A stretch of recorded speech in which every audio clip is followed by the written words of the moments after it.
ہم آپس میں کچھ باتیں کر رہے تھے تو ایک تصور ذہن میں آیا.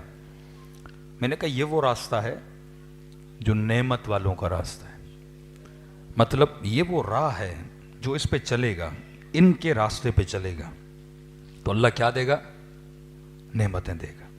ایسا راستہ جس میں نعمت، چلنے والوں پہ نعمت، اور مقصد بھی کیا ہے؟ نعمت. تو میں نے کہا اگر ہم ایک چیلنج دیں دنیا کو کہ دنیا والوں ہمیں کوئی ایسا پاتھ، کوئی ایسا راستہ، کوئی ایسی راہ دکھاؤ جس پہ نعمت ہی نعمت ہو. ہمیں آج کے زمانے میں کوئی راستہ دکھاؤ جس پہ نعمت ہی نعمت ہو. میں نے کہا چیلنج کریں، 4 کلومیٹر کا راستہ بھی نہیں دکھا سکتے. 4 کلومیٹر کا بھی راستہ نہیں دکھا سکتے، لیکن شیعہ 80 کلومیٹر کا ایسا راستہ آج بھی دکھا سکتے ہیں. نجف سے لے کے کربلا تک چلے جائیں، ہر ایک میٹر پہ نعمت ہے.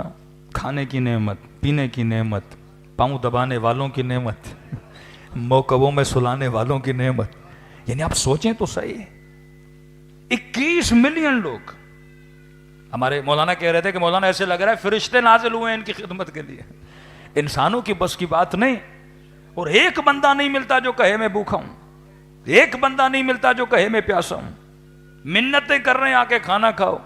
ایک کلپ کسی عراقی کا نکلا، کوئی نہیں کھا رہا تو اس نے جوان کو بغل گیر کر کے زبردستی اپنے موقف میں لے گیا کہ 2 لقمے تو کھا لو، ہم نے یہ کھانا کس کے لیے بنایا ہے؟ تمہارے لیے بنایا ہے. یورپ چلے جائیں، ویسٹ چلے جائیں، پوری دنیا میں، انڈیا میں چلے جائیں، کتنی درگاہیں ہوتی ہیں. بھائی ہمیں کوئی ایسا روٹ دکھاؤ کہ جہاں 21 ملین لوگ آتے ہوں اور ان کی خدمت کی جاتی ہو اور ہر قدم پہ کیا ہو؟ نعمت ہو. تو ہم مجلس پڑھ رہے تھے، کسی کا مولانا جنت کیا ہے؟ میں نے کہا جنت وہ ہے جو ارادہ کرو وہ سامنے آ جائے. تو کہا مولانا اس میں بھی تو یہی ہوتا ہے، پیاس لگتی ہے کوئی پانی لے کے آ جاتا ہے، میٹھے کا دل کرتا ہے کوئی شربت لے کے آ جاتا ہے، گرمی میں لسی کا دل کرتا ہے تو کوئی عرب لسی لے کے آ جاتا ہے. کہ وہ کھانے جن کا سوچا بھی نہیں وہ ہمارے سامنے کیا ہو جاتے ہیں؟ حاضر ہو جاتے ہیں.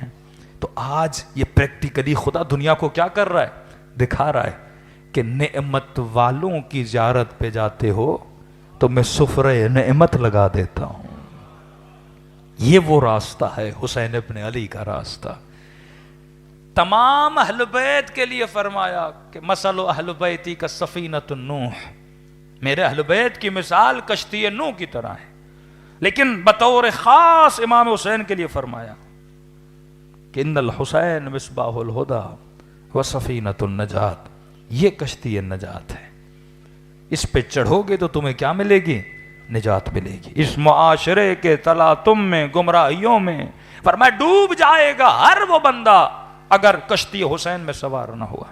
یہ ضمانت دی جا رہی ہے. جن کی نسلیں مجلسوں میں آئیں، جن کی نسلیں کربلا جائیں، جن کی نسلیں اربعین میں جائیں، یہ ضمانت دے رہے ہیں اگر کشتی حسین میں اور دامن حسین کو تھامے رکھو گے تو اللہ ضمانت دے رہا ہے کبھی تمہاری نسلیں گمراہ نہیں ہوں گی. اور دیکھ لیجئے گا جن کی نسلیں آل رسول سے دور ہیں، وہ چاہے اپنا ہو یا غیر ہو، تعلیمات آل رسول سے دور ہیں، فرمایا ان کی جو ہدف ہے، ان کا جو انجام ہے وہ ڈوبنا ہے. لیکن جس طرح نوح کی کشتی میں جو چڑھا وہ نجات پا گیا، اسی طرح جو اس کشتی میں آتا ہے کوئی اور بن جاتا ہے، کوئی حبیب ابن مظاہر بن جاتا ہے. صلوات پڑھے محمد و آل محمد.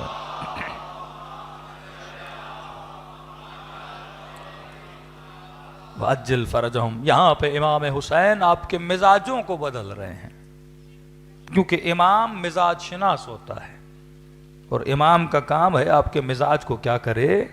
بدل دے. انسان تب بنتا ہے جب ایثار کرے. صرف چلنے پھرنے اور بولنے سے انسان نہیں کہلاتا. ورنہ کربلا کے اس طرف دیکھو گے تو نماز بھی ہے، قرآن کی تلاوت بھی ہے، لشکر یزید میں کئی لوگوں میں جذب شہادت بھی ہے کہ کہتے ہیں کہ شب عاشور نہر فرات کے کنارے یزیدی لشکر والے غسل کر رہے تھے اور نیت یہ کر رہے تھے کہ غسل شہادت کر رہے ہیں کہ کل جہاد کرتے کرتے مر گئے تو کیا ہو جائیں گے؟ شہید ہو جائیں گے. لیکن میں نے عرض کیا تھا پورے عشرے میں بصیرت نہ ہو تو بندہ امام کو قتل بھی کرنے جاتا ہے اور سمجھتا ہے کہ میں کیا ہو جاؤں گا؟ شہید ہو جاؤں گا۔ ایک طرف بصیرت، دوسری طرف عدم بصیرت والے۔ اب بغیر بصیرت کے نماز بھی پڑھو تو کیا نماز، جنگ بھی کرو تو کیا جنگ، قرآن کی تلاوت بھی کرو تو کیا قرآن۔ لیکن یہاں پر آؤ تو یہاں پہ ذکر بھی کر رہے تھے لیکن حسین کے راستے پر بھی چل رہے تھے۔ یہاں وہ مائنڈ سیٹ لے کر چل رہے تھے جو امام حسین کا مائنڈ سیٹ تھا۔ ہم کسی مردہ کربلا کو ماننے والے نہیں ہیں، ہم زندہ کربلا کو ماننے والے ہیں۔ کتنے سالوں سے اس ممبروں سے سمجھایا جا رہا ہے کہ قبلہ یہ قرآن کے اندر جو اللہ کہانیاں بتا رہا ہے یہ بچوں کو لوریاں سنانے کے لیے نہیں ہے۔ کربلا صرف آپ کو رلانے کے لیے نہیں ہے، کربلا صرف جلوس نکالنے کے لیے نہیں ہے، کربلا فکر کو بیدار کرنے کے لیے ہے۔